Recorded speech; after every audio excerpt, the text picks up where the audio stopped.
Good morning. आज विद्युत आवेश एवं क्षेत्र electric charge and field NCERT chapter number 1 के वीडियो 13 लेकर के हम लोग मिल रहे हैं। पिछला वीडियो में हम आवेश के कारण किसी बिंदु पर विद्युत तीव्रता की बात कर रहे थे। आवेश के कारण किसी बिंदु पर विद्युत तीव्रता जो है E बराबर 1/4 pi epsilon naught into Q by R square, ऐसा हमने बताया था। इस सूत्र की मदद से किस आवेश के कारण किसी भी बिंदु पर हम विद्युत तीव्रता का मान निकाल सकते हैं। अभी हम दो कमेंट पर बात कर लें, दो सवाल पर चर्चा कर लें। हम आपको पहले भी ऐसे बोल चुके हैं कि सवाल जब भी करें आप तो व्हाट्सएप पर करें, व्हाट्सएप से हम लोग बात करेंगे। और अभी स्वास्थ्य में मेरा सुधार हो रहा है तो हम लोग जो है बहुत जल्द लाइव क्लास में मिलेंगे, तो थोड़ा सा समझने की कोशिश करेंगे। दो सवाल था। पहला सवाल था कि सर विद्युत क्षेत्र के आध्यारोहण के बारे में आप नहीं बताए हैं या विद्युत बलों के आध्यारोहण के बारे में आप नहीं पढ़ाए हैं। तो हम आपको बता दें, जब आवेशों के आध्यारोहण हम पढ़ा रहे थे तो आवेशों के आध्यारोहण जब आप पढ़िएगा, आवेशों के आध्यारोहण वाला जो वीडियो पढ़िएगा तो आपको समझ में आ जाएगा। आवेशों के गुण में हम आवेशों के आध्यारोहण के बारे में बात किए हैं और आवेशों के आध्यारोहण में ही हम सभी के आध्यारोहण के बारे में समझा दिए थे। आवेशों का आध्यारोहण, विद्युत बल का आध्यारोहण, विद्युत क्षेत्र का आध्यारोहण, विस्थापन का आध्यारोहण, सबका आध्यारोहण आप आसानी से पढ़ सकते हो। हम आध्यारोहण के बारे में बता चुके हैं, वो वीडियो आप फिर से देख सकते हो। इसके बाद एक सवाल था कि सर विद्युत तीव्रता की दिशा आप बता रहे थे कि एक रेखा के अनुदिश होती है, लेकिन विद्युत तीव्रता या विद्युत क्षेत्र तो चारों तरफ होता है। थोड़ा सा हम इस पर चर्चा कर लेते हैं। जैसे ये कोई आवेश है और इसके कारण यदि हमें यहाँ विद्युत तीव्रता निकालना है तो इसकी दिशा या तो इधर होगी या तो इधर होगी।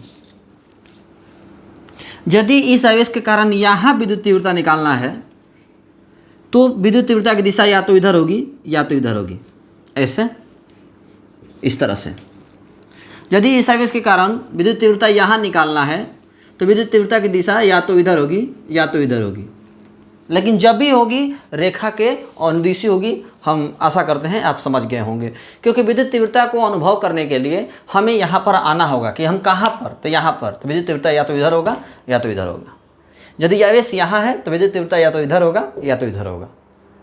हम भी ये बात मानते हैं कि आवेश के कारण विद्युत तीव्रता चारों तरफ है, लेकिन कहाँ पर आप निकालना चाहते हैं तो जहाँ पर निकालिएगा उसकी दिशा उसके अनुसार होगी। ये हमारा आपका दोनों सवाल का जवाब हो गया।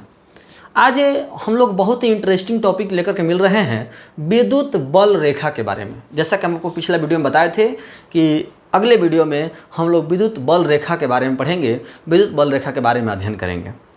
चलिए थोड़ा सा समझने की कोशिश करते हैं। ध्यान दीजिएगा, विद्युत बल रेखा क्या चीज़ है, विद्युत बल रेखा किसको कहेंगे, विद्युत बल रेखा क्या चीज़ है, हम लोग थोड़ा सा उस पर बात कर लें। ध्यान दीजिएगा। अच्छा, जो कोचिंग का मोबाइल ऐप है उसमें जो बच्चे फॉर्म भर रहे हैं, कोचिंग के मोबाइल ऐप में जो भी बच्चे फॉर्म भर रहे हैं, जिनका नाम गलत है, जिनका एड्रेस गलत है, जिनका फ़ोटो गलत लगा हुआ है, हम उनको एक्टिवेट नहीं करेंगे, हम उनको अलाउ नहीं करेंगे। इसलिए यदि आप फॉर्म भर रहे हों तो अपना नाम, पता, पिताजी का नाम, गांव का नाम सब सही भरें, फ़ोटो सही लगाएं, तभी हम आपको अलाउ कर पाएंगे। चलिए यहाँ ध्यान दीजिएगा। विद्युत बल रेखा क्या चीज़ है, इसके बारे में जानने से पहले हम लोग थोड़ा समझने की कोशिश करते हैं। एक छोटे से बच्चे को, जब छोटे से बच्चे को हम घर में पढ़ाना स्टार्ट करते हैं, जब छोटे से बच्चे को हम घर में पढ़ाना स्टार्ट करते हैं तो हम लोग बताते हैं कि देखो बाबू ये पेड़ है। हम लोग ऐसे पेड़ बना देते हैं। ये पहाड़ है, ये सूरज है। कॉपी पर बना करके हम लोग दिखाते हैं। ये सड़क है, ये नदी है। हम लोग छोटे से बच्चे को कॉपी पर, स्लेट पर, जहाँ भी पढ़ाते हैं इस तरह से बनाते हैं। आखिर इसकी ज़रूरत क्यों पड़ी, इसकी ज़रूरत क्या है? तो छोटे से बच्चे को जब हमें पहाड़ के बारे में बताना होगा तो हम पहाड़ दिखाने ले जाएंगे, वहाँ से उठा करके पहाड़ दिखाने ले जाएंगे। छोटे से बच्चे को जब या किसी को भी पेड़ के बारे में समझाना होगा तो क्या हम पेड़ दिखाने बाहर ले जाएंगे कि ये पेड़ है? सड़क के बारे में, सूरज के बारे में, इसी तरह से बताने के लिए तो हम लोग क्या करते हैं कि यदि किसी को पेड़ के बारे में, अब देखे होंगे पंछी की चित्र बनाना होता है तो आदमी ऐसे कर देता है। तो इसका रीज़न क्या है कि यदि हम उसको पढ़ाते हैं पेड़ के बारे में, सड़क के बारे में, सूर्य के बारे में, तो एक सिंबल बना दिए कि हाँ ये सूर्य है, ये पहाड़ है, ये सड़क है, ये पानी है, ये पेड़ है। हम एक सिंबल ले लेते हैं और उस बच्चे को बताते हैं कि देखो बाबू ये पहाड़ है। अब जैसे ही वो चित्र कॉपी में ऐसा देखेगा तो तुरंत समझेगा कि हाँ ये पेड़ है, पहाड़ है। ऐसा चित्र देखेगा तो समझ जाएगा कि हाँ तुरंत पेड़ है, कि पेड़ की बात हो रही है। इसलिए छोटे से बच्चे को जब कोई किताब में कहानी पढ़ाया जाता है या कोई संख्या भी पढ़ाया जाता है, 1 2 3 4, तो 1 पढ़ाना है तो 1 केला का चित्र बना देगा, 2 पढ़ाना है तो 2 केला का चित्र रहेगा, 3 पढ़ाना हो तो 3 केला का, या 4 पंछी का, 4 चिड़िया का, ऐसा सिंबल बना दिया जाता है। तो समझने की कोशिश करेंगे आप कि जैसे ही उसको पेड़ के बारे में बताना था तो हमने एक पेड़ सिंबल बना दिया, ऐसा पहाड़ बना दिया, सूर्य बना दिया, पानी बना दिया, सड़क बना दिया। इसलिए क्योंकि उसको बताना है, उसके दिमाग में बैठाना है कि हाँ ये सड़क है, ये पेड़ है, जैसे वो देखे उसको समझ में आ जाए। लेकिन आप समझने की कोशिश करें कि क्या ऐसा कहीं पहाड़ आपने देखा है? क्या ऐसा कहीं पेड़ आपने देखा है? ऐसा पेड़ कहीं होता है? ऐसा सूर्य कहीं होता है? ऐसा पानी कहीं होता है? नहीं होता।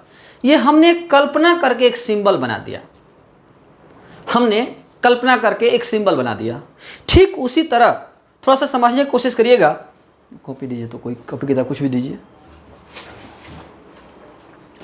जैसे आप समझने की कोशिश करें, हम मान लीजिए ये कॉपी ले लेते हैं और हम आपको कहें कि देखिए यहाँ पर करंट बह रहा है। हम आपको समझा रहे हैं कि देखिए बहादुर यहाँ पर करंट बह रहा है। ध्यान दीजिएगा, यहाँ पर करंट बह रहा है। तो कोई स्टूडेंट खड़ा होकर कहेगा कि सर पहली बार तो आप यहाँ बोले थे। मान लीजिए तो बात अभी कोई जान भी जाए, ध्यान भी बना ले कि हाँ ये करंट यहाँ पर सर बोले थे कि बह रहा है। कुछ दिन के बाद पढ़ते पढ़ते पेज पलट जाए, पेज पलट गया। कुछ दिन के बाद फिर हम जब पेज पर जाएंगे तो भूल जाएंगे कि कौन से पेज में करंट बह रहा था। उस समय हम मान भी लें तो कुछ दिन के बाद हम भूल जाएंगे कि किस पेज में करंट बह रहा था, किस पेज में करंट था। तो इसी कन्फ्यूजन को दूर करने के लिए यदि हम एक सिंबल, यहाँ पर हम एक लाइन खींच दें, यदि इस तरह से हम लाइन खींच दें और हम आपको कहें कि देखिए बहादुर यहाँ पर करंट बह रहा है, तो अब हम हाथ इधर भी करेंगे, इधर भी करेंगे, तो भी आप समझेंगे कि सर इसी की लाइन की बात कर रहे हैं कि हाँ करंट यहाँ बह रहा है। अब यदि हम पेज पलट भी दें और फिर यदि हम देखना हो कि किस पेज में करंट बह रहा था, तो हम आसानी से समझ सकते हैं कि हाँ यहीं पर करंट बह रहा था। यानी कहने का मतलब हुआ कि जिस तरह से कॉपी पर पेड़ दिखाने के लिए हमने एक सिंबल बना दिया, पहाड़ बना दिया, सूर्य बना दिया, सड़क बना दिया, पानी बना दिया, ठीक उसी प्रकार कॉपी पर करंट को दिखाने के लिए, कॉपी पर इलेक्ट्रिक फील्ड को दिखाने के लिए हमें एक काल्पनिक साधन की जरूरत पड़ेगी। हमें एक कल्पना करना होगा, एक चित्र की कल्पना करनी होगी। जिस प्रकार हमने कॉपी पर पेड़, पहाड़, सूर्य, सड़क, पानी को दिखाने के लिए हमने कल्पना करके एक चित्र बनाया, ठीक उसी प्रकार कॉपी पर या कहीं पर भी यदि हम इलेक्ट्रिक फील्ड के बारे में, विद्युत क्षेत्र के बारे में समझाना चाहते हैं, लोगों को बताना चाहते हैं, लोगों को दिखाना चाहते हैं, तो हमें एक काल्पनिक चित्र की जरूरत पड़ेगी। उसी काल्पनिक चित्र का नाम है विद्युत बल रेखा। विद्युत बल रेखा क्या है? तो एक काल्पनिक चित्र है, काल्पनिक चित्र है, और उसी काल्पनिक चित्र की मदद से हम कहीं पर भी विद्युत क्षेत्र के बारे में दर्शाते हैं, विद्युत क्षेत्र के बारे में बताते हैं, विद्युत क्षेत्र के बारे में दिखाते हैं। जिस प्रकार आप कॉपी पर या कहीं पर भी पेड़ को दिखाते हो तो ऐसा चित्र बनाते हो, सड़क बनाते हो तो ऐसा चित्र बनाते हो, रेलवे क्रॉसिंग बनाते हो, स्कूल दिखाना होता है तो 2 स्कूल का एक इमेज बनाते हो, उसी प्रकार यदि कॉपी पर या कहीं पर भी विद्युत क्षेत्र के बारे में बताना होता है तो एक चित्र की कल्पना करते हैं कि चित्र की कल्पना किया गया है, उसी चित्र का नाम है विद्युत बल रेखा। यानी परिभाषा की बात करें तो विद्युत बल रेखा वह काल्पनिक साधन है जिसकी मदद से विद्युत क्षेत्र को दर्शाया जाता है। विद्युत बल रेखा वह काल्पनिक साधन है जिसकी मदद से विद्युत क्षेत्र को दर्शाया जाता है। हम आशा करते हैं आपको विद्युत बल रेखा के बारे में समझ में आ गया होगा। अब समझने की कोशिश करें, जब हमने एक काल्पनिक चित्र भी बनाया तो हमारा कल्पना का भी कुछ न कुछ आधार था। जब हमने काल्पनिक चित्र बनाया है तो कल्पना का भी कुछ आधार है। जैसे ये पेड़ है तो हम लोग कल्पना करते हैं तो बताते हैं कि देखिए ये सब पत्तियां हैं, ये पेड़ का जो तना है और ये जड़ें हैं। ये पहाड़ का चित्र है तो ये पहाड़ की चोटियां हैं। जब हम कल्पना करते हैं तो उसका भी एक आधार है। ये सूर्य है, ये उससे निकलने वाली किरणें हैं। ये बहता हुआ पानी का दिखाया गया है। ये सड़क है, सड़क के दोनों किनारे हैं, ये बीच का डिवाइडर है। यानी जब हम चित्र की कल्पना भी किए हैं तो उसका भी कोई ना कोई आधार है।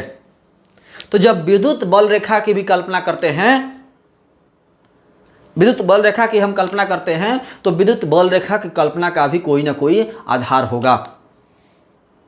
ये फाइनल है कि विद्युत बल रेखा क्या है, तो एक काल्पनिक साधन है जिसकी मदद से हम लोग विद्युत क्षेत्र को दर्शाते हैं, कहीं पर विद्युत क्षेत्र को व्यक्त करते हैं।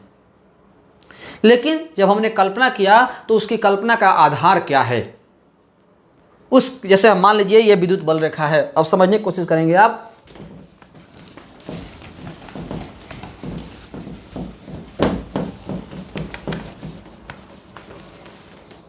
मान लीजिए ये विद्युत बल रेखा है, तो ये विद्युत बल रेखा है तो आखिर इसके काल्पनिक आधार क्या है? हमने ऐसा विद्युत बल रेखा क्यों बनाया, दूसरे तरीके का क्यों नहीं बनाया? तब कहता है कि विद्युत बल रेखा काल्पनिक जो आधार बनाया गया है, इसका आधार क्या है, तो एक अकेला धन आवेश जिस रास्ते से होकर के गमन करता है वही विद्युत बल रेखा कहा जाता है। यानी जैसे ही हम विद्युत बल रेखा इधर से ऐसे खींचते हैं, इससे पता चलता है कि एक अकेला धन आवेश इसी रास्ते से होकर के गुजरा है। एक अकेला धन आवेश इसी रास्ते से होकर के गया है, तो उसी रास्ते को हमने एक चिन्ह के रूप में दिखा दिया और कह दिया कि यही विद्युत बल रेखा है। फिर से एक बार समझने की कोशिश करिएगा।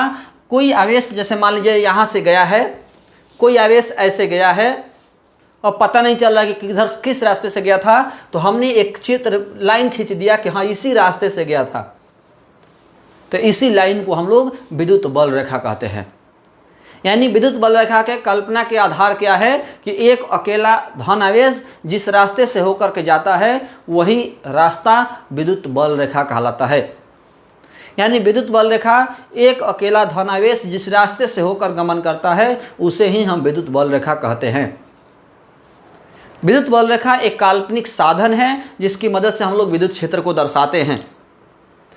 उसकी कल्पना का आधार क्या है, तो एक अकेला धन आवेश जिस रास्ते से होकर के जाता है उसी रास्ते को हम लोग विद्युत बल रेखा कहते हैं। इसके बाद विद्युत बल, ये तो रही बात विद्युत बल रेखा की कल्पना का आधार क्या है, विद्युत बल रेखा की, विद्युत बल रेखा है क्या चीज़। लेकिन हम लोग इसको कंसेप्ट में एंट्री लेके आते हैं। साइंस कंसेप्ट की चीज़ है, जितना ज़्यादा आपको कंसेप्ट समझ में आएगा उतना ही बेहतर है। तो विद्युत बल रेखा के बारे में हम थोड़ा सा और अंदर जाते हैं कि विद्युत बल रेखा क्या है। तो विद्युत बल रेखा एक लगातार खुला वक्र रेखा है। वक्र माने टेढ़ा मेढ़ा किसी भी तरह का। तो विद्युत बल रेखा एक लगातार खुला वक्र होता है जिसके किसी भी बिंदु पर खींचा गया स्पर्श रेखा विद्युत क्षेत्र की दिशा को व्यक्त करता है। यानी विद्युत बल रेखा क्या है, तो विद्युत बल रेखा एक लगातार काल्पनिक वक्र है। विद्युत बल रेखा एक लगातार काल्पनिक वक्र है जिसके किसी भी बिंदु पर खींचा गया स्पर्श रेखा उस बिंदु पर विद्युत क्षेत्र की दिशा को व्यक्त करता है। समझने की कोशिश करिएगा। जैसे हम बात करें, यह है विद्युत बल रेखा, यह है विद्युत बल रेखा। जरूरी नहीं कि ऐसे ही खींचेंगे, आप किसी भी तरीके से खींच सकते हैं। तो यह है विद्युत बल रेखा। तो विद्युत बल रेखा के बारे में कहता है कि विद्युत बल रेखा क्या है, तो एक लगातार खुला वक्र है। खुला का मतलब थोड़ा समझने की कोशिश करिएगा।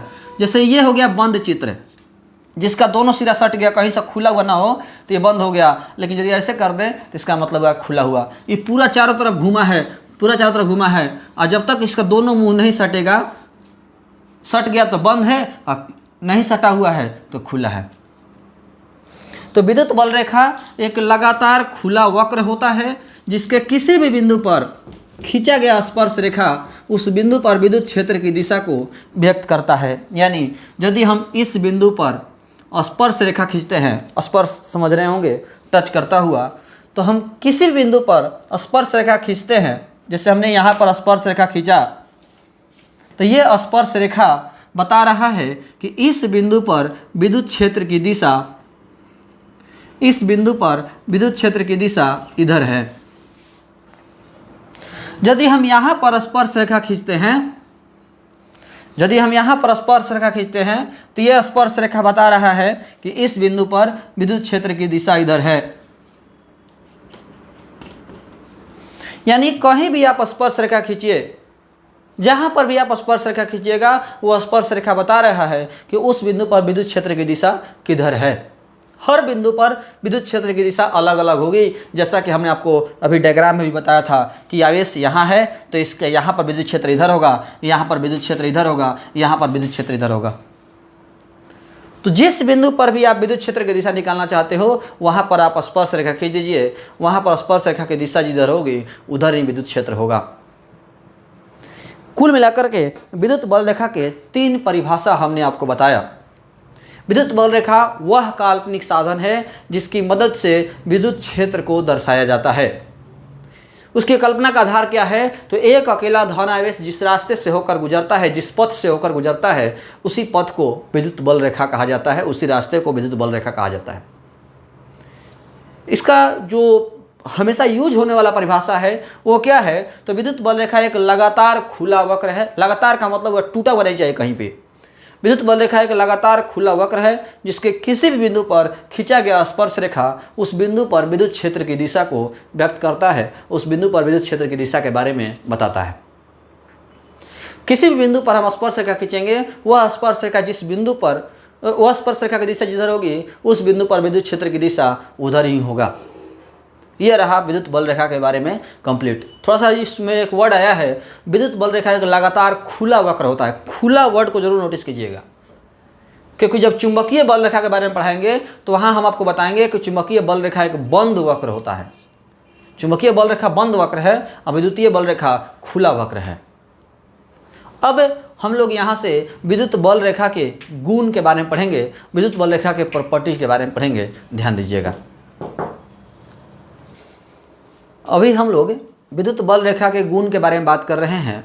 विद्युत बल रेखा का पहला गुण है कि यह एक लगातार खुला वक्र होता है। विद्युत बल रेखा यह एक लगातार खुला वक्र होता है। जैसा कि हमने आपको बताया परिभाषा में है कि विद्युत बल रेखा एक लगातार खुला वक्र होता है। दूसरा इसका गुण है जो महत्वपूर्ण गुण है, एग्जाम में इसे सवाल पूछा गया था 2017 या 18 में, कि विद्युत बल रेखा धन आवेश से निकलकर ऋण आवेश में प्रवेश करता है।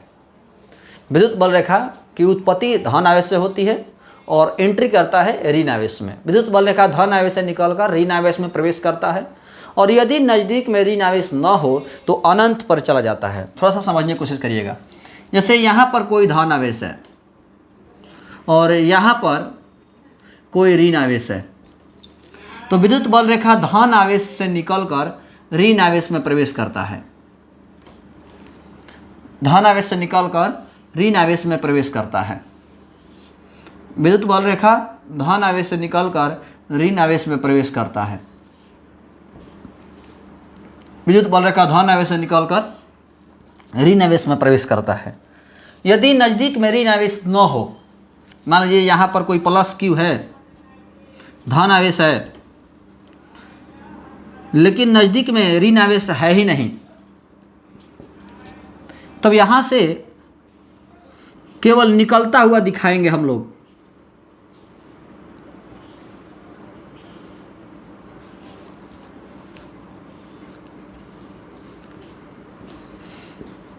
ध्यान दीजिएगा, अब यहाँ पर नज़दीक में ऋण आवेश नहीं है तो ये सब कहाँ जा रहा है हमको पता नहीं है, इसका मतलब हुआ कि अनंत पर जा रहा है। इसमें धन आवेश से अभी विद्युत बल रेखा निकला तो सही, लेकिन कहाँ जा रहा है पता नहीं है। जैसे मान लीजिए यहाँ पर केवल ऋण आवेश है, यहाँ पर केवल ऋण आवेश है, तो यहाँ पर जो है हम विद्युत बल रेखाओं को आते हुए दर्शाएंगे, जाते हुए नहीं दर्शाएंगे, हम लोग यहाँ पर आते हुए दर्शाएंगे। तीर का चिन्ह समझने की कोशिश करिएगा, तीर का चिन्ह ध्यान दीजिएगा, अंदर की तरफ है, इसमें तीर का चिन्ह बाहर की तरफ है, इसमें तीर का चिन्ह अंदर की तरफ है। विद्युत बल रेखाएं एंट्री कर रही हैं, तो विद्युत बल रेखाएं धन आवेश से निकलकर ऋण आवेश में प्रवेश करती हैं। यदि नज़दीक में ऋण आवेश ना हो तो अनंत पर चली जाती हैं। एग्जाम में एक सवाल आया था 2017-18 में कि नज़दीक में दो सजातीय आवेश हों, जैसे मान लीजिए यहाँ पर एक प्लस क्यू है और यहाँ पर भी प्लस क्यू है, इसका विद्युत बल रेखा का डायग्राम खींचिए, इसका विद्युत बल रेखा का डायग्राम दिखाइए कैसा होगा। तो हम लोग विद्युत बल रेखाओं को निकलते हुए दर्शाएंगे, हम लोग विद्युत बल रेखाओं को निकलते हुए दर्शाएंगे। विद्युत बल रेखाएं निकल रही हैं, उसमें नहीं जाएगा क्योंकि वो प्लस है, तो हम लोग इसमें भी निकलते हुए ही दर्शाएंगे। लेकिन निकलते हुए दर्शाने के साथ साथ हम लोग को ये भी दिखाना होगा कि विकर्षण हो रहा है, क्योंकि सजातीय में विकर्षण होता है, तो विकर्षण भी हो रहा है, लग रहा है कि हाँ एक दूसरे को धक्का दे रहे हैं, ये इसको उधर धक्का दे दिया, ये इसको इधर धक्का दे दिया, तो विकर्षण भी हमको दिखाना है, साथ ही साथ निकलते हुए दर्शाना है। धन आवेश है तो, ऋण आवेश होता तो यही तीर का चिन्ह पलट जाता, अंदर की तरफ हो जाता, लेकिन विकर्षण वहाँ भी होगा क्योंकि वहाँ भी सजातीय है। कुल मिलाकर के विद्युत बल रेखाएं एक लगातार खुला वक्र होती हैं। विद्युत बल रेखाएं धन आवेश से निकलती हैं और ऋण आवेश में प्रवेश करती हैं। विद्युत बल रेखाएं धन आवेश से निकलती हैं, ऋण आवेश में प्रवेश करती हैं। यदि नज़दीक में ऋण आवेश न हो तो अनंत पर चली जाती हैं। विद्युत बल रेखाएं धन आवेश से निकलती हैं, ऋण आवेश में प्रवेश करती हैं। यदि नज़दीक में ऋण आवेश न हो तो अनंत पर चली जाती हैं। तीसरा पॉइंट है, अच्छा आपने थोड़ा सा समझने की कोशिश करिएगा, विद्युत बल रेखा क्या है? तो विद्युत क्षेत्र को दर्शाने का साधन, विद्युत क्षेत्र को दर्शाने का साधन। विद्युत क्षेत्र यदि कहीं दिखाना है तो हम लोग विद्युत बल रेखा खींचते हैं, विद्युत बल रेखा खींच देते हैं तो सामने वाला समझ जाता है कि हाँ यहाँ पर विद्युत क्षेत्र है। अच्छा, यदि एक पेड़ है, यदि कहीं पर एक पेड़ बनाया गया है तो इसका मतलब हुआ कि वहाँ सिंगल पेड़ है। यदि वहीं पर 4-5 को पेड़ बना दे तो इसका मतलब हुआ कि थोड़ा सा वहाँ पर पेड़ ज़्यादा है, पेड़ की संख्या ज़्यादा है, घना है। लेकिन वहीं पर 20 को पेड़ बना दे, 50 को पेड़ बना दे, 100 को पेड़ बना दे, इसका मतलब हुआ कि ज़्यादा घना है। यानी कहने का मतलब है मेरा ये है कि यदि हम लोग ज़्यादा घना दिखाते हैं तो इसका मतलब हुआ कि वो बगीचा पावरफुल है, संख्या ज़्यादा है। तो यदि हम लोग विद्युत बल रेखा से विद्युत क्षेत्र को दर्शाते हैं तो एक रेखा है तो एक विद्युत क्षेत्र है, जैसा भी हो। लेकिन यदि विद्युत बल रेखा ज़्यादा हो तो इसका मतलब है कि विद्युत क्षेत्र भी ज़्यादा है, विद्युत क्षेत्र ज़्यादा पावरफुल है। शायद आप लोग समझे नहीं समझे, तो एक एग्जाम्पल समझने की कोशिश करिएगा। जैसे मान लीजिए हम लोग स्टूडेंट की संख्या से, आजकल जो मानसिकता लोगों की चल रही है, स्टूडेंट की संख्या से टीचर की क्वालिटी मान लीजिए आप मापते हो। तो किसी टीचर के पास 100 स्टूडेंट हैं तो टीचर अच्छा है, लेकिन यदि किसी टीचर के पास 200 स्टूडेंट हैं तो टीचर और ज़्यादा अच्छे हैं। यदि किसी टीचर के पास 300 स्टूडेंट हो तो इसका मतलब है कि टीचर और ज़्यादा अच्छे हैं। यदि हम खेत के संख्या से यदि हम लोग किसी के धनी होने का मेजरमेंट करें तो किसी के पास 1 बीघा खेत है तो धनी है, 2 बीघा खेत है तो उससे ज़्यादा धनी है, 3 बीघा खेत है तो उससे और ज़्यादा धनी है, 4 बीघा खेत है तो और उससे ज़्यादा धनी है। यानी हम कहने का मतलब हुआ कि विद्युत बल रेखा से विद्युत क्षेत्र दर्शाते हैं तो विद्युत बल रेखा जितना ज़्यादा होगा विद्युत क्षेत्र भी उतना ही पावरफुल होगा, विद्युत क्षेत्र उतना ही ज़्यादा होगा। तो यदि विद्युत बल रेखा सघन हो, सघन का मतलब ज़्यादा, तो विद्युत क्षेत्र पावरफुल है। विद्युत बल रेखाएं कम हो, विरल हो, विरल का मतलब होता है दूर दूर, खाली खाली, भोजपुरी में हम लोग कहते हैं छेहरबा। तो विद्युत बल रेखाएं यदि सघन हो, घना हो, पैक हो तो विद्युत क्षेत्र पावरफुल है। और यदि विद्युत बल रेखाएं विरल हों, दूर दूर हों, तो विद्युत क्षेत्र कमजोर है। फिर से एक बार, विद्युत बल रेखा एक लगातार खुला वक्र होती हैं। विद्युत बल रेखाएं धन आवेश से निकलकर ऋण आवेश में प्रवेश करती हैं। यदि नज़दीक में ऋण आवेश ना हो तो अनंत पर चली जाती हैं। विद्युत बल रेखाएं यदि सघन हो तो विद्युत क्षेत्र शक्तिशाली है, और विद्युत बल रेखाएं यदि विरल हो तो विद्युत क्षेत्र कमजोर है। ये रहे 4 पॉइंट। अगले पॉइंट की हम लोग बात करें, ये एग्जाम में पूछा भी गया है, क्वेश्चन भी है, पॉइंट समझिएगा। दो विद्युत बल रेखाएं एक दूसरे को कभी प्रतिच्छेद नहीं करती हैं। प्रतिच्छेद माने काटना। दो विद्युत बल रेखाएं एक दूसरे को कभी प्रतिच्छेद नहीं करती हैं, कभी नहीं काटती हैं। आज का जो हम टॉपिक पढ़ा रहे हैं एग्जाम के लिए बहुत ही इंपॉर्टेंट है। इससे ऑब्जेक्टिव आपको हमेशा जनरली मिलता है। तो क्वेश्चन एक लॉन्ग क्वेश्चन के साथ साथ शॉर्ट क्वेश्चन भी है और ऑब्जेक्टिव क्वेश्चन भी है। इससे लॉन्ग भी पूछ सकता है, शॉर्ट भी पूछ सकता है, ऑब्जेक्टिव भी पूछ सकता है। दो विद्युत बल रेखाएं एक दूसरे को कभी प्रतिच्छेद नहीं करती हैं। क्यों नहीं करती हैं? क्योंकि प्रतिच्छेद बिंदु पर विद्युत तीव्रता की दो दिशाएं हो जाएंगी, जो कि असंभव है। क्यों असंभव है? क्योंकि विद्युत तीव्रता एक सदिश राशि है। असदिश राशि की एक और केवल एक दिशाएं होती हैं, एक दिशा होती है। फिर से एक बार, क्वेश्चन है कि दो विद्युत बल रेखाएं एक दूसरे को प्रतिच्छेद क्यों नहीं करती हैं, या दो विद्युत बल रेखाएं एक दूसरे को प्रतिच्छेद नहीं करती हैं, क्यों?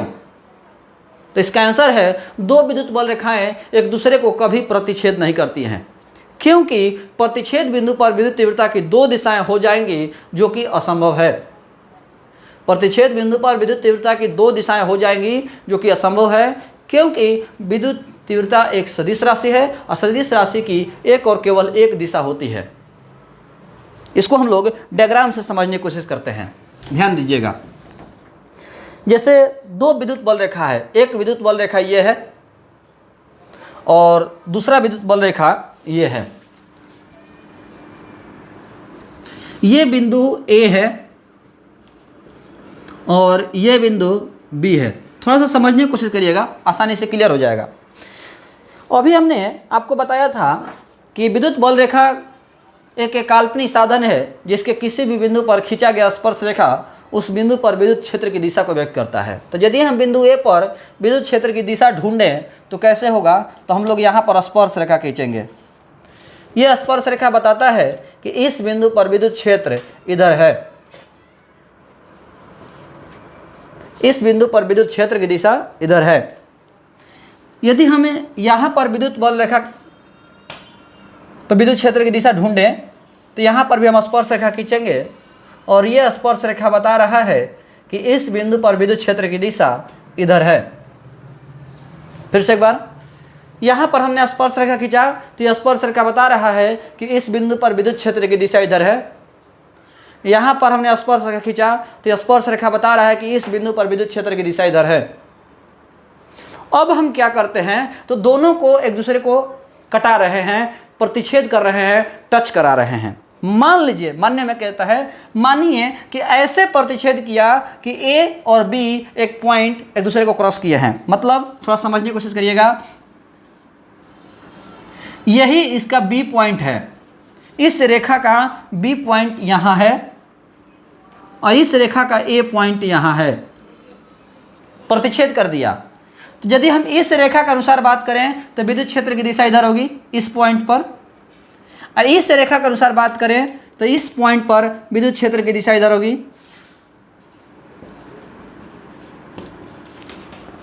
इस पॉइंट पर इस रेखा के अनुसार विद्युत क्षेत्र की दिशा इधर है। इस पॉइंट पर इस रेखा के अनुसार विद्युत क्षेत्र की दिशा इधर है। तो हम रियल में समझे तो एक ही पॉइंट पर है, तो एक ही पॉइंट, एक ही पॉइंट पर विद्युत क्षेत्र की दिशा इधर भी है और इधर भी है। यानी एक ही पॉइंट पर विद्युत क्षेत्र की दो दिशाएं हो गई, जो कि असंभव है। क्यों असंभव है? क्योंकि एक ही पॉइंट पर विद्युत क्षेत्र की दो दिशाएं नहीं हो सकती, क्योंकि विद्युत तीव्रता एक सदिश राशि है और सदिश राशि की एक और केवल एक ही दिशा होती है। यही कह रहा है कि विद्युत बल रेखा एक दूसरे को प्रतिच्छेद नहीं करती हैं।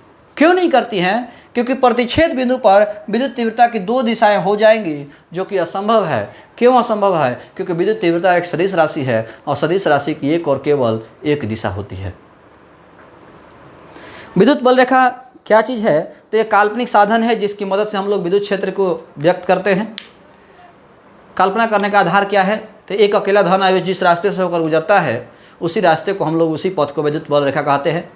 विद्युत बल रेखा एक लगातार खुला वक्र है जिसके किसी भी बिंदु पर खींचा गया स्पर्श रेखा उस बिंदु पर विद्युत क्षेत्र की दिशा को व्यक्त करता है।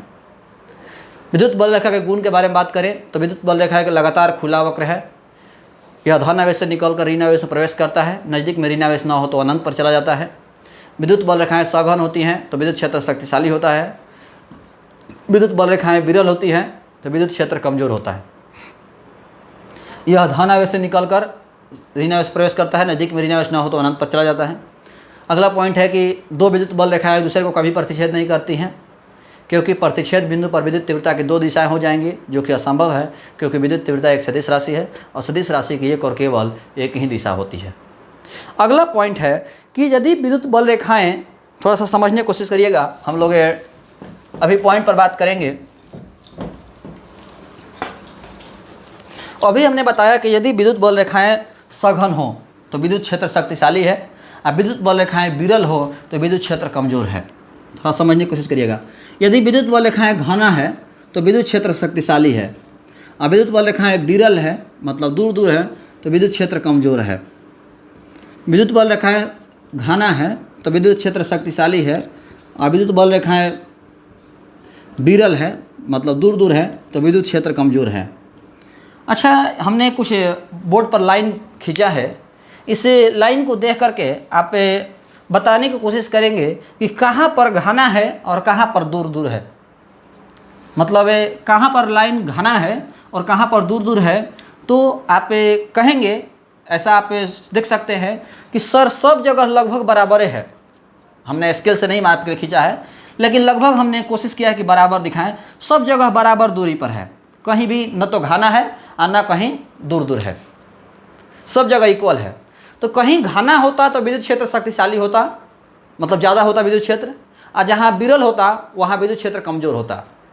लेकिन चूंकि हर जगह विद्युत बल रेखाएं इक्वल है, इसका मतलब हुआ कि हर जगह विद्युत क्षेत्र इक्वल है। कहीं भी विद्युत क्षेत्र न तो ज़्यादा है और न कहीं कम है, सब जगह बराबर है। इसी को कहते हैं समरूप। यानी यदि विद्युत बल रेखाएं समानांतर दर्शाई जाएं तो विद्युत क्षेत्र समरूप होता है। ये समरूप विद्युत क्षेत्र का सिंबल हुआ, समरूप विद्युत क्षेत्र। यदि विद्युत बल रेखाएं समानांतर हों तो विद्युत क्षेत्र समरूप होता है।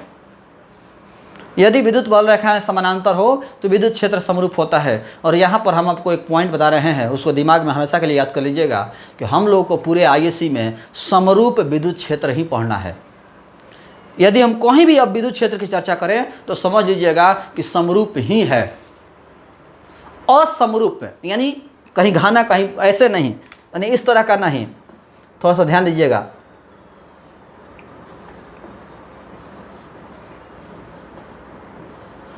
इस तरह का नहीं कि यहाँ पर दूर दूर हो गया, यहाँ पर नज़दीक हो गया, ऐसा नहीं, इसको असमरूप कहेंगे। यानी विद्युत बल रेखाएं यदि समानांतर हो तो विद्युत क्षेत्र समरूप होता है, जैसा कि इस तरह का।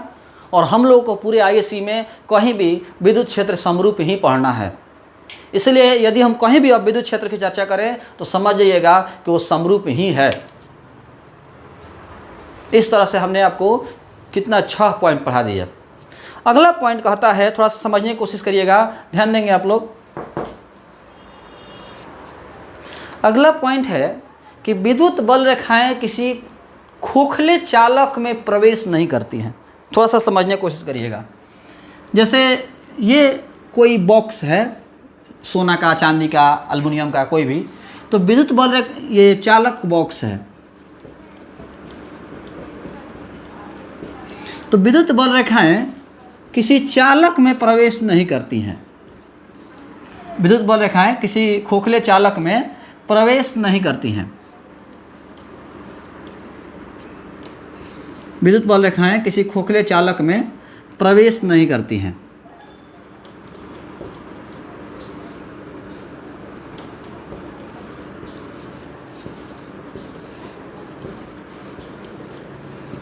थोड़ा सा समझने की कोशिश करिएगा। विद्युत बल रेखाएं किसी खोखले चालक में प्रवेश नहीं करती हैं। थोड़ा सा ध्यान देंगे आप। कुछ स्टूडेंट का पहले तो सवाल आ सकता है कि सर यहाँ पर डायग्राम देख के वो बोलते हैं कि सर यहाँ से जब प्रवेश नहीं करता है तो यहाँ से निकल कैसे गया। ये कॉपी चूँकि 3D फिगर है, 3D फिगर बोर्ड पर बनाना पॉसिबल नहीं है, इसलिए आपको दिखाई लग रहा है कि यहाँ से घुस के इधर से निकला होगा। इसको आप एग्जाम्पल से ऐसे समझिए, किसी बंद बक्से को बहते हुए पानी में डाल दीजिए, तो क्या पानी बक्से के अंदर प्रवेश करेगा? नहीं प्रवेश करेगा। लेकिन इधर से निकलेगा कि नहीं निकलेगा? नहीं। तो बक्सा के चारों तरफ पानी गुजरेगा, बक्सा के चारों तरफ पानी रहेगा और पानी गुजरेगा, ऊपर से होकर गुजरेगा, नीचे से होकर जाएगा, साइड से होकर जाएगा, लेकिन जाएगा, उसके अंदर नहीं घुसेगा, लेकिन उस साइड रहेगा जरूर, क्योंकि चारों तरफ होकर गुजर रहा है। बिल्कुल सेम केस यहाँ भी है। विद्युत बल रेखाएं किसी खोखले चालक के अंदर प्रवेश नहीं करती हैं। चालक के सतह पर रहेंगे, अंदर नहीं घुसेंगे। जब इस पॉइंट को फैराडे ने, आपको बता देता है थोड़ा सा, इस पॉइंट को जब फैराडे ने बताया था तो फैराडे को पागल घोषित कर दिया गया। तो उन्होंने अपनी जान की बाजी लगाकर ये एक्सपेरिमेंट खुद के शरीर पर किया। फैराडे ने इस पॉइंट को सिद्ध करने के लिए खुद बक्से में बैठ गए, खुद बक्से के अंदर चले गए और ऊपर में हाई वोल्टेज का करंट, विद्युत बल रेखाएं हाई वोल्टेज का करंट फ्लो कराया गया। ये उनकी अपनी पॉइंट का, मैंने अपनी बात का कितना इम्पोर्टेंट था, उन्होंने परफेक्ट थे कि हमारा बात सत्य है, इसलिए उन्होंने अपनी जान की बाजी लगा दी। इसीलिए फैराडे को करंट का फादर भी कहा जाता है। खैर, विद्युत बल रेखाएं किसी खोखले चालक के अंदर प्रवेश नहीं करती हैं। तो यहाँ पर अभी हम एक पॉइंट बताए थे, आपको याद होगा कि विद्युत बल रेखाएं यदि सघन हो तो विद्युत क्षेत्र शक्तिशाली होती हैं, और विद्युत बल रेखाएं कम हो तो विद्युत क्षेत्र कमज़ोर होती हैं। विद्युत बल रेखाएं और कम हो तो विद्युत क्षेत्र और कम होगा, विद्युत बल रेखाएं और कम हो तो विद्युत क्षेत्र और कम होगा, विद्युत बल रेखाएं नहीं हो तो विद्युत क्षेत्र भी नहीं होगा। सिंपल सी बात है। तो यहाँ पर अंदर में विद्युत बल रेखा नहीं है, इस बॉक्स के अंदर में विद्युत बल रेखा नहीं है। और जब बॉक्स के अंदर विद्युत बल रेखा नहीं है, इसका मतलब हुआ कि अंदर में विद्युत क्षेत्र नहीं है। फिर से एक बार समझिए, यदि हमने कहा कि विद्युत बल रेखाएं घना हो, सघन हो तो विद्युत क्षेत्र शक्तिशाली है, और विद्युत बल रेखाएं कम हो तो विद्युत क्षेत्र कमज़ोर है। विद्युत बल रेखाएं और कम हो तो विद्युत क्षेत्र और कमज़ोर होगा, विद्युत बल रेखाएं और कम हो तो विद्युत क्षेत्र और कमज़ोर होगा, विद्युत बल रेखाएं और कम हो तो विद्युत क्षेत्र और कम होगा। लेकिन यदि विद्युत बल रेखाएं हो ही नहीं, इसका मतलब है कि विद्युत क्षेत्र भी नहीं है। यानी किसी चालक बॉक्स के अंदर, किसी खोखले चालक के अंदर विद्युत क्षेत्र शून्य होता है। और ये बहुत ही हाई प्रोफाइल ऑब्जेक्टिव हुआ, एग्जाम में बहुत ही बार पूछा गया है। किसी खोखले चालक के अंदर, किसी चालक के अंदर विद्युत क्षेत्र का मान शून्य होता है, विद्युत तीव्रता का मान शून्य होता है। इसके बाद हम लोग बात करेंगे कि परावैद्युत माध्यम के अंदर, और परावैद्युत माध्यम क्या है ये हम आपको अगले वीडियो में बताएंगे। तो आज आप जानिए कि परावैद्युत माध्यम के अंदर विद्युत बल रेखाएं जब प्रवेश करती हैं तो दूर दूर हो जाती हैं। थोड़ा सा समझने की कोशिश करिएगा। यदि विद्युत बल रेखाएं परावैद्युत माध्यम के अंदर प्रवेश करेंगी, ये कोई परावैद्युत माध्यम है, और परावैद्युत माध्यम क्या है हम आपको पहले ही बोल दिए कि अगले वीडियो में बताएंगे। विद्युत बल रेखाएं जब परावैद्युत माध्यम में प्रवेश करेंगी तो दूर दूर हो जाएंगी, दूर दूर हो जाएंगी। विद्युत बल रेखाएं जब परावैद्युत माध्यम के अंदर प्रवेश करेंगे तो दूर दूर हो जाएंगी। इसका मतलब क्या हुआ? इसके दो मतलब निकल के आ गए। विद्युत बल रेखाएं जब परावैद्युत माध्यम में प्रवेश करती हैं तो दूर दूर हो जाती हैं। इसका मतलब ये निकल के आता है कि जब परावैद्युत माध्यम के अंदर विद्युत बल रेखाएं प्रवेश करती हैं तो उनमें विकर्षण होता है, वे एक दूसरे को धक्का देती हैं, इसीलिए दूर दूर हो जाती हैं। परावैद्युत माध्यम के अंदर जब विद्युत बल रेखाएं प्रवेश करती हैं तो एक दूसरे को धक्का देती हैं, उनमें विकर्षण होता है, इसीलिए वो दूर दूर हो जाती हैं। और इसका एक मतलब ये भी हुआ कि विद्युत बल रेखाएं जब दूर दूर हो जाती है, इसका मतलब हुआ कि परावैद्युत माध्यम के अंदर विद्युत क्षेत्र कमज़ोर होता है। परावैद्युत माध्यम के अंदर विद्युत क्षेत्र कमज़ोर होता है, क्योंकि आपको पता है कि विद्युत बल रेखाएं जब दूर दूर होंगी तो विद्युत क्षेत्र कमज़ोर होता है। तो शुरू से लेकर के 11 पॉइंट हम आपको बताए, फिर सुन लीजिएगा। पहले हम विद्युत बल रेखा की परिभाषा बताएं कि विद्युत बल रेखा एक काल्पनिक साधन है जिसकी मदद से विद्युत क्षेत्र को दर्शाया जाता है। विद्युत बल रेखा कि काल्पनिक साधन जो कल्पना का आधार है वो क्या है, तो विद्युत बल रेखा एक अकेला धनावेश जिस पथ से होकर गुजरता है उसी पथ को हम विद्युत बल रेखा कहेंगे। विद्युत बल रेखा एक लगातार खुला वक्र है जिसके किसी बिंदु पर खींचा गया स्पर्श रेखा उस बिंदु पर विद्युत क्षेत्र की दिशा को व्यक्त करता है। विद्युत बल रेखा के गुण के बारे में बात करें, यह एक लगातार खुला वक्र है। विद्युत बल रेखा धनावेश से निकल कर ऋण आवेश प्रवेश करता है, नज़दीक में ऋण आवेश न हो तो अनंत पर चला जाता है। जब विद्युत बल रेखाएँ सघन हो, ये बहुत इंपॉर्टेंट पॉइंट है, इसका इस्तेमाल हमेशा होता है। जब विद्युत बल रेखाएँ सघन हो तो विद्युत क्षेत्र शक्तिशाली है, जब विद्युत बल रेखाएँ विरल हो तो विद्युत क्षेत्र कमजोर है। यानी विद्युत बल रेखाएँ नज़दीक हो तो विद्युत क्षेत्र ज़्यादा शक्तिशाली होगा, विद्युत बल रेखाएँ जब दूर होंगी तो विद्युत क्षेत्र कमजोर होगा। दो विद्युत बल रेखाएँ एक दूसरे को कभी प्रतिच्छेद नहीं करती हैं।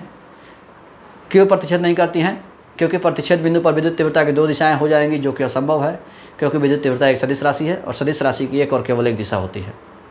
यदि विद्युत बल रेखाएँ समानांतर हों तो विद्युत क्षेत्र समरूप होगा। किसी खोखले चालक के अंदर विद्युत बल रेखाएँ प्रवेश नहीं करती हैं। जब खोखले चालक के अंदर विद्युत बल रेखाएँ प्रवेश नहीं करती हैं, इसका मतलब हुआ कि खोखले चालक के अंदर विद्युत क्षेत्र का मान शून्य होता है। जब विद्युत बल रेखाएँ किसी परावैद्युत माध्यम के अंदर प्रवेश करती हैं तो विद्युत बल रेखाएँ दूर हो जाती हैं। इसका मतलब हुआ कि परावैद्युत माध्यम के अंदर विद्युत बल रेखाओं के बीच विकर्षण होता है। और जब दूर हो जाती हैं तो यह भी मतलब हुआ कि परावैद्युत माध्यम के अंदर विद्युत क्षेत्र कमज़ोर हो जाता है, पहले जितना पावरफुल नहीं रहता है। तो अगले वीडियो में हम आपको बताएंगे कि परावैद्युत माध्यम क्या है। तो आज के वीडियो में इस वीडियो में इतना ही। धन्यवाद।